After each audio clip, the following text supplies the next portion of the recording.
Boa noite, esportistas da cidade de Patos. Um grande abraço, ouvintes da Rádio Morada do Sol. Vamos fazer mais uma entrevista do Raul X, do jogador do Baú do Futebol de Patos, com o nosso grande amigo Neto, no Diário da Bola. Boa noite, Neto. Boa noite, ouvintes do Diário da Bola. Boa noite, Machado. É um prazer muito grande estar aqui com você, né? Você que tem esse trabalho importante, resgatando a história do futebol de Patos. Neto. Ô, Neto, você está com quantos anos, Neto? 68. Eu pensava que Neto era mais velho, mas é da turma velha, ele é o caçula. Ô, Neto, você começou a dar seus primeiros passos com a bola. Era com bola de borracha, foi ali no campo. Que campo foi? E se você se lembra assim, qual foi o time? Mas todo ex-atleta de minha idade, eu acredito que jogou com bola de borracha, né? O campo que eu jogava, que eu batia bola com bola de borracha, era hoje chamado CEPA, né? Antigo campo do ginásio, né? E a equipe, eu não me lembro naquele tempo, mas assim, a gente jogava, batia, formava aqueles times, né? Criança, muito criança, eu não me lembro não, o nome do time não. A gente jogou no time, né? Às vezes jogava no time sem saber, como eu também joguei em vários timezinhos de criança e não me lembro mais nenhum. Ô, Neto, tudo certo, foi ali no CEPA. Esse colégio aí, Neto, é uma injustiça, esse colégio está fechado, porque isso aí foi o berçário do futebol de Patos. Fizeram uma quadra no meio de campo, quem teve essa ideia foi um assassino, entendeu?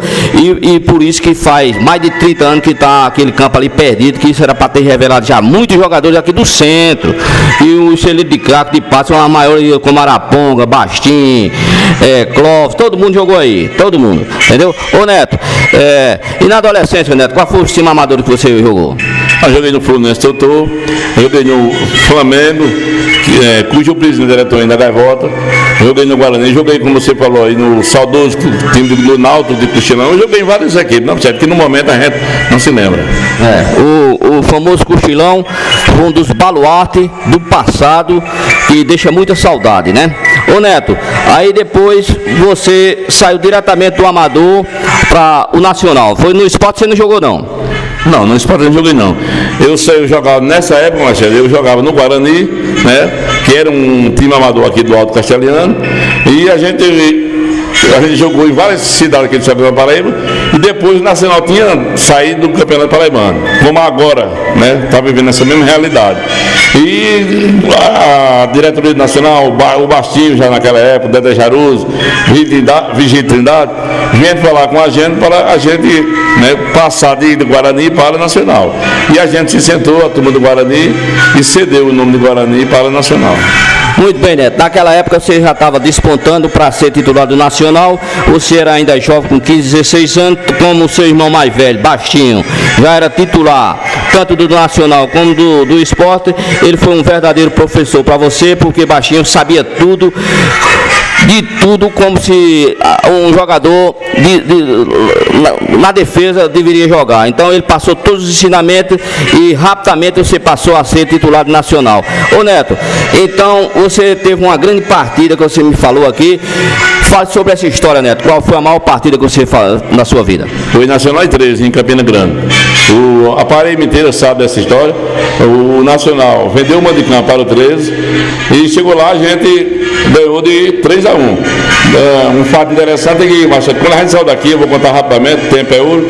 Quando a gente saiu daqui para Campina Grande, o fato interessante é que a gente saiu, né, vaiado, né? O povo chamando a gente de miserável, de passa-fome, porque o Nacional tinha vendido o mando de campo. E o fato, a partida mais interessante da história foi essa, que a gente chegou lá e virou, né? A gente chegou lá e virou, de fato, o esperado daqui da torcida nacional e ganhou do 3-1. Nessa partida, Neto, vocês foram somente por jogar pelo dinheiro, porque o Nacional era um time amador e precisava de arrecadar. Aí deu tudo ao contrário, a justiça de Deus chegou junto, como você falou, os exaltados serão humilhados, e os humilhados serão exaltados. Isso é a palavra de Deus, a coisa mais certa do mundo. Deus chegou na hora certa, fez justiça e o Nacional deu um show de bola que isso merecia ser um final de campeonato, para ganhar do 13, lá dentro dos domínios dele, comprando mando de campo e dar uma goleada lá dentro. Você foi um dos melhores destaques da defesa, foi o xerife, o capitão do time, arrepiou, bola pro mato, não passou nada, o 13 se interessou, a diretoria fez proposta e você não aceitou porque você, como se diz, já estava com seu emprego certo aqui de professor no Colégio de Patos e não aceitou a proposta, foi isso? Foi, na quarta-feira, o jogo foi no domingo, na quarta-feira, Dedé Jaruso, que ficava em Campina, e chegou aqui me dizendo que a diretoria de 13 tinha me valorizado muito, porque eu não era um jogador porque eu era um jogador que jogava para a equipe, não jogava para si mesmo, e me valorizou muito, né? Dedé disse até que teve diretor que pretendia, né, que eu jogasse no 13. Pouca gente, mas você sabe dessa história aqui em Paz, né? Mas foi um jogo interessante, né, esse jogo do 13, que nós vencemos por 3-1 e até hoje, Marcelo, esse fato é registrado na história do futebol da Paraíba.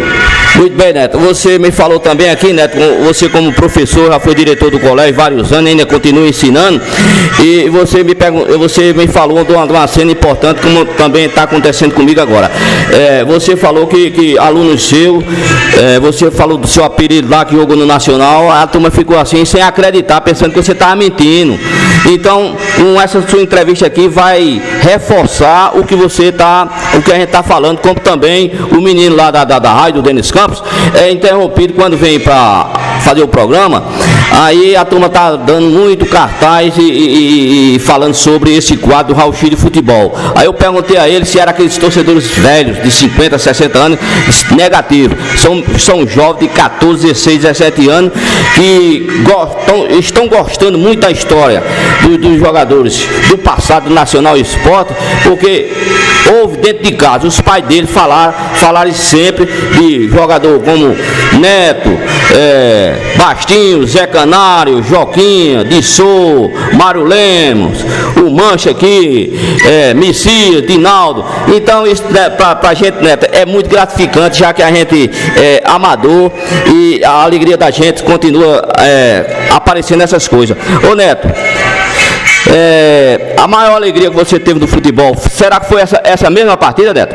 Foi essa mesma partida do 13, né, Marcelo? Como eu disse a você, nós saímos daqui como miserável, como passa-fome. Chegamos em Campina Grande da mesma forma. A torcida do Campinense vaiou a gente na entrada do campo, chamando a gente de miserável, de passa-fome. E a gente ganhou de 3-1. Foi importante a alegria, Marcelo, porque quando a gente chegou, a torcida do Nação, em peso, estava esperando a gente ali na ponte, saída de Campina Grande. Então foi muita alegria. Nesse dia a gente veio trazer Vigílio Trindade, saudoso Vigílio Trindade, né, Marcelo? A gente veio trazer na casa dele ali no 18 Foto. Então foi muita alegria pra gente, né, esse jogo. Muito bem, Neto. Você falou também que a torcida nacional já estava esperando ali no campo ali, na ponta ali do Rivaldão, e fizeram aquela passeada até a Rua 18 e teve até discurso, parecia um verdadeiro final de campeonato. Não foi, Neto? Foi, muitas pessoas discursaram. Vigílio, Bastinho, Dedé Jaruso discursou, né? Nesse dia, elogiando a gente, o Nacional, que a gente tenha sofrido, humilhado, né? Com essa partida. Mas essa partida, Marcelo, foi importante porque com o dinheiro a gente comprou essa sede nacional, pouca gente aqui em Passado. Essa sede aqui da Rua da Baixa do Nacional foi comprada com dinheiro, né, dessa partida do 13, que deu 10 naquele 10 mil cruzados, sei lá, e a gente comprou essa sede aí. Neto, mais uma vez eu considero essa entrevista muito importante, porque eu mesmo não sabia dessa não, dessa sede nacional, não sabia dessa história não. Por isso que é importante a gente entrevistar os jogadores, porque cada um tem sua história para contar. Isso vai ser, como se diz, revelando o resgate da história do futebol de Patos, por isso que eu chamo Baú do Futebol de Patos, Raul X de jogador. Ô Neto, você é muito engraçado, gosta de piada, Brochó já contou uma piada, uma história engraçada, Joquinha, quem foi o outro? Zé Canário. Então, Neto, você tem muitas. Conta aí uma pra nós.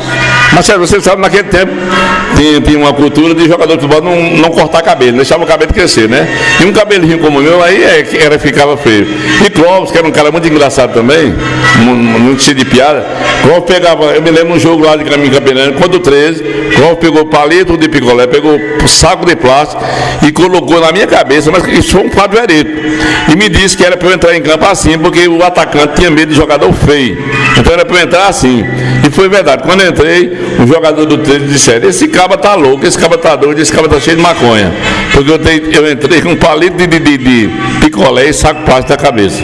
O bacana é que naquele tempo os meninos eram tudo amigos e obedeciam mesmo. Neto ficou parecido um pantera mesmo, de feio, viu? Isso aí espantou. Mas não espantou por causa da feirô, não. Era porque jogava mesmo, durão, arrepiava, bola pro mato, não tinha brincadeira com ele, não. Por isso que ele segurou o ataque do 13, só conseguiu fazer um gol. Entendeu? Porque o zagueirão nesse dia estava inspirado. Ô Neto, você faz parte do futebol ainda, porque seu filho foi eleito presidente do Nacional e é lógico que seu filho é aconselhado pelo pai. Tudo que ele passa para a administração dele, ele é advogado, estudou, você é professor também, então você continua ajudando o Nacional, não é isso, Neto? Eu fui convidado por ele, Marcelo, pela diretoria, para fazer parte do Conselho Deliberativo. Mas foi muito bom, Marcelo, essa sua colocação, falar nele, porque ele hoje é o presidente e quero aproveitar a oportunidade aqui para encerrar a entrevista, dizendo aqui aos torcedores do Nacional que colabore, que ajude, né? Você que está dizendo que o Patos não tem futebol, chegou a vez, é um grupo novo, gente nova, com novas ideias. Ele é muito, não é porque é meu filho, ele é muito estudioso do futebol, não só do Brasil, mas do mundo. Ele vive, né, estudando isso, ele entende o que é futebol, tem esse projeto do sócio-torcedor, que o torcedor agora chegou a vez, do torcedor ajudar, porque ele sozinho, junto com a diretoria, ele não vai fazer com que o Nacional retorne e faça belíssima campanha, não. Muito bem, Neto. Já que seu filho não quis jogar futebol, mas tem na veia, corre na veia, aquele sangue da herança que você foi jogador de futebol, professor, mas continua gostando de futebol, e seu filho vai fazer um belo trabalho e vai resgatar o futebol de Patos com a administração dele. Tenho certeza que ele criou um projeto lindo, inesquecível para a cidade de Patos. Ele criou o sócio bronze, prata e ouro. Isso aí significa, meus amigos, 1.000 torcedores a 100 conto, a 50 já é caixa que dá para formar um grande time, e o Nacional vai para a cabeça, vai ser campeão paraibano se Deus quiser. Eu já venho falando isso nas entrevistas sobre seu filho, e que o esporte siga esse exemplo, entendeu? Não tem nada com inveja nem nada, é o futebol de Patos, já que ele é um menino inteligente, então a gente continua, o esporte siga o exemplo do filho de Neto. Ô Neto, muito bem, você participou do arquivo do Baú do Futebol de Patos, Neto, relembrando a história para aqueles torcedores com mais de 40 e 50 anos, que viveram nos gramados do campo de futebol e testemunharam suas jogadas. Você achou importante essa entrevista? Mas é muito importante, porque você está trazendo à tona, né, a história do futebol de Patos, está resgatando a história do futebol de Patos para essa juventude que está aí, essa garotada que está aí, querendo também, né, aparecer no cenário do futebol de Patos, que muitos deles, mas não conhecem, né? Não conhece a história do futebol de Patos. Eu vou só contar rapidamente aqui, porque o tempo aqui não dá. Você sabe que eu sou professor, e muitos alunos meus me perguntam, né, se eu fui e joguei nacional. Ainda hoje eles perguntam, porque escutaram na rádio, né, falando que eu joguei nacional, e muitos alunos vieram a mim e perguntaram: Neto, você já jogou futebol, já jogou no Nacional? Então esse é o programa, chefe, tá de parabéns, porque você está fazendo a história, é um historiador. Você a partir de agora pode dizer: eu sou um historiador, porque você está fazendo a história do futebol de Patos. Então parabéns para você, é importante que esses jogadores antigos, né, veteranos, me procurem para dar essa entrevista, que é importante, né, resgatar a história do futebol de Patos.